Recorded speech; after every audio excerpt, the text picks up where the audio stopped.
The Warriors played 2 games and Just gotta they switch to lost 2 something games. fun. Switch to something fun. So that game on Wednesday, they lose by 1 point at Houston, and that was the quarterfinals for the NBA Cup. And that game was decided on a loose ball foul with 3.5 seconds left, 80-ish feet away from the hoop. And Steve Kerr was not afraid to voice his displeasure post game. So, yeah, that one was disappointing. Tell me why Houston plays their first game in the Cup finals or semifinals, and the game comes down to an officiated call, which decides the game in the Cup semifinals too. The officiating for these NBA Cup games has been. All I'm saying that I'm not going to get fined, and the NBA ain't going to say shit to me. No, I'm just saying there's some refs that maybe have a little bit of money on the line here in these Cup games. Oh man, yeah. Maybe Adam Silver got money on it. Yeah, I'm just saying. Fool me once, shame on me. Fool me twice, shame on you. This. I don't care. Like, yeah, it's. They're trying to make games in November and December matter. I mean, I think I read a stat. I read a stat that viewership's up. Or viewership's down for the NBA. It's down significantly, and while all other American major sports, even soccer, is producing positive numbers. I know soccer's over right now. NBA is down? NBA is down in viewership right now, while all other American major sports are up in viewership, including MLS. I mean, I got a fun MLS thing when we get to soccer. I do not watch the NBA as much as I used to last year or the years before. I watch the Warriors. Sometimes I'll check out Kings games because we'll get their games on air, and then the national games. Yeah. Pretty much, I have not been watching the national games as often as I used to. Right. So I'm definitely guilty of not consuming the NBA like I used to. Well, that's the issue. Is that it's kind of like what football used to be until this whole package came out where you could watch the red zone and all this good stuff. But your home team games are blacked out, in this NBA package. So you paying $150, whatever for this package, and you can't even watch your own home games if they're nationally televised, which sucks. So I don't know. I mean, that's probably shooting themselves in the foot right there, to be honest with you. And we say they don't care if it's down in North America because they're going to recoup that around the rest of the world. Yeah, sure. They don't give shit about us. Yeah, but it's still down around the world too. It's viewership across. It's not predicated for just North America, but it was using the measurement of North American sports as a measurement of viewership. But viewership as a whole, it's down completely. So.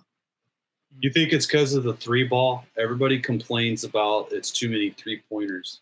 Well, no. Here, I'll give you another. Of which, I'll give you one more fun stat about this. Okay, about the viewership situation. Nobody wanted, Milwaukee, Houston, and Atlanta, and I forget who the other team was in the Cup. Right? They wanted Lakers, Warriors, Knicks for viewership. The tickets plummeted the second the Warriors lost to the Houston Rockets, that you could get a ticket for a Cup game for as little as $27. Whew. Those fuckers were like 200 while the Warriors still had a chance to be in it. Yeah. Yeah. Well, I mean, you still got Steph Curry and Draymond Green, so you got. Oh wait, hold on. What time is it, guys? What time is it? Fuck John Fisher o'clock. Yeah, those games were in Vegas, and they couldn't get people to go to the games. I watched one of those games. The seats were empty. You have a Cup game, and you expecting that you can sell out 82 games a season? Fuck you, John Fisher. It's going to be different this time. Yeah, it's totally going to be different. The Warriors then turn around and lose by 10 versus Dallas at home. And that one, we were just talking about 3 balls. I think they set a record for threes made in a game, like combined both teams. Yeah, so, just the trays were falling, man. It was like a bully in a high school movie. Like those trays just kept hitting the floor, man. It was crazy. So right now they're sitting in 8th in the West. 14 wins, 11 losses.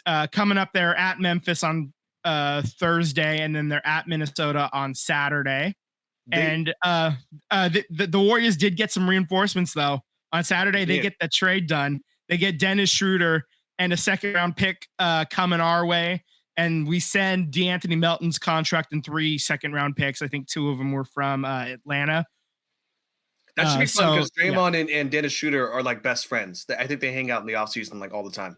Okay, yeah. That's no, they probably... They don't at all. They do not like each other at all. I'm sure they love each other now. Like, it's the Chris Paul effect, man.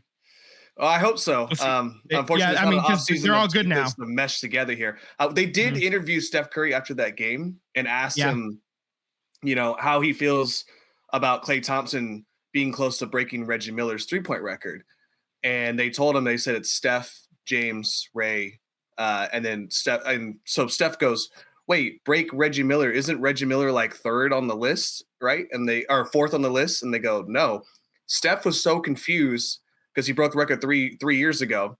He didn't know that Damian Lillard had passed Reggie Miller. I didn't know that either. But apparently Damian Lillard is number 4, and Klay Thompson is just a few threes away from being able to pass Reggie Miller. Reggie Miller has plummeted from the number 1 spot all the way down to possibly 6 here in a few weeks. Yeah. So. What could have been with Klay, what could have been. Those 2 years, man. Nearly 1,000 days. Good grief. Anyway. So I like, as far as basketball goes, I like the move for Schroeder. It you needed something to replace what we lost with DeAnthony Melton being down for the year. So I mean, I think you get a playmaker, right? Yeah. Or like, I at a point guard position, which is what the Warriors love. Pods, he needs to work on a shot in the offseason. I don't know what it is, but he cannot. I mean, his decision making with what's his name? The power forward for the Mavericks. What's his name? The Slovakian or Luka Doncic. Thank you. He had an open 3-point in the corner, and Luka Doncic locked him down, and then he just heaved this turnover ball. Like, the decision making from Pods right now, he's all in his head. So I think Dennis Schroeder is just going to be a really good. He's going to take some pressure away from Pods. I feel like Pods is thinking that he has to be that 2nd or 3rd scorer every single night, which he probably should be. But at this point in his career, he's sophomore season. So I think Dennis Schroeder is going to be good at being able to get to the mid range. He's like top 4 in the NBA right now for efficiency at the mid range. So I mean, if Schroeder can get us 12 or 14 points a night, that'd be great. Yeah. Agreed. Especially just reining those mid ranges like S. used to do. So that'd be great. So there's your basketball talk. Just kind of looking forward to seeing how this trade works out, I guess. I think he'll be active for the next game, right? He should be active against. I think so. I would think so. Yeah. So what do you guys do? You guys think they're going to make another move? And do you think? I think they should. I think Jimmy Butler shit. I think Vucevic is the one that you need to look at. Jimmy Butler, you could. Here's my opinion on this. He's already announced that he's not going to re-sign with Miami. He's going to test free agency. So why get him on a loaner? Out, right? He has an opt-in, opt-out. He's going to opt out. He's not going to accept the $49 million opt-in. But my point being is that, like, why throw the money at him if you're not a team contending for the top 1, 2, or 3, right? We all know the Warriors are probably going to finish out at maybe some in the range of 4, 5, 6, 7, right? That's probably they're going to either be top end of the play-in tournament or bottom end of the playoff secured spots. Yeah. So I wouldn't go for Butler. I don't think Butler makes up that what you're missing, right? But I think Vucevic would be a big man that could make up a little bit of a difference for you, where Trace Jackson-Davis doesn't really shoot the ball, plays good defense. Draymond Green plays great defense, but doesn't really, you're not looking for 15, 16 points a night for him. And I think Vucevic can get you 10 points easily coming off the bench for you. Stretches the floor, gives Steph Curry a more dynamic look, knowing that he has a 3-point shooter or a mid-range or someone he could lob to. So I think Vucevic is the guy that I'd be looking at. And Chicago's already agreed that they want to part with him. Okay. Yeah, that's a good thing to look at.